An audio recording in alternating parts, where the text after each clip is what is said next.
What is up, everyone? It's Alan again on YouTube on Sunday, January 26, 2020. I have good and even great news and update in aviation.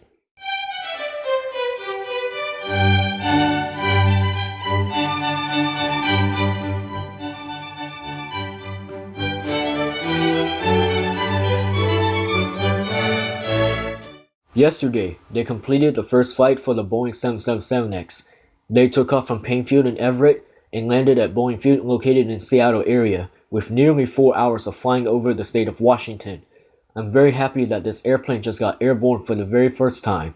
The first variant to fly the 777X is the 777-9, which is the longest variant of the Boeing 777X and the Boeing 777 series together. That was off to a great start to produce the longest variant first. The length of the 777-9 is stretched longer than the Boeing 777-300ER, and it's also slightly longer than the Boeing 747-8, that it was the longest airliner ever made by length. But to be honest, I will ask you, did they retracted the landing gear up during flight for this first flight? I would say the landing gears on the 777X were still down for this first flight, as compared to other first flights of other newer airplanes. After doing this first flight on the Boeing 777X, they will have to go over with a few test flights first, before making their first delivery to an airline customer by the end of this year or by next year. They will soon enter into service by next year and set their first commercial flight route after it was first delivered. That is why every newest airplane must be able to fly properly without any issues, and safety on scheduled future flights will always be their top priority. Lufthansa would be the first airline to fly the 777X, because the airline ordered the type first back in 2013. Emirates will soon receive the 777X later that year. Because of how many 777Xs did the airline order, that is more than 100 orders in total. I like the fact of how they included an airline livery over those folding wingtips, as it was painted from the tail section. That can represent what airline is that will soon to be delivered to that airline customer.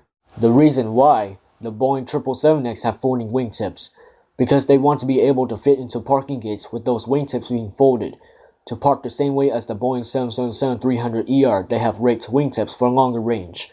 That will make them don't give them a hard time to modify the parking gate with a wider wingspan.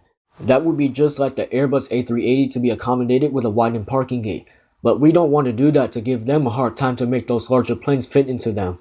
Those foldable wingtips will be unfolded flat when taking off and during in flight, and will be folded up again after landing as demonstrated on yesterday's first flight. I will look forward to see what's next on the Boeing 777X, and I will look forward to flying on the 777X too in the future. One more thing, they should also have 10 exit doors, 5 on each side, on the 777-9 variant too, as it is longer than the 300s version of the Boeing 777. The reason for that is they removed the oval wing exit doors, and put that into a secondary exit door between the two rear exit doors, on the back section of the fuselage behind the wings. It's less frequent to use the exit door over the wings. And one last thing to say on this video.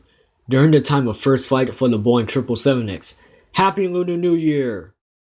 And that's all for the news and update in aviation from this video on YouTube. This is Alan signing out, and have a great day.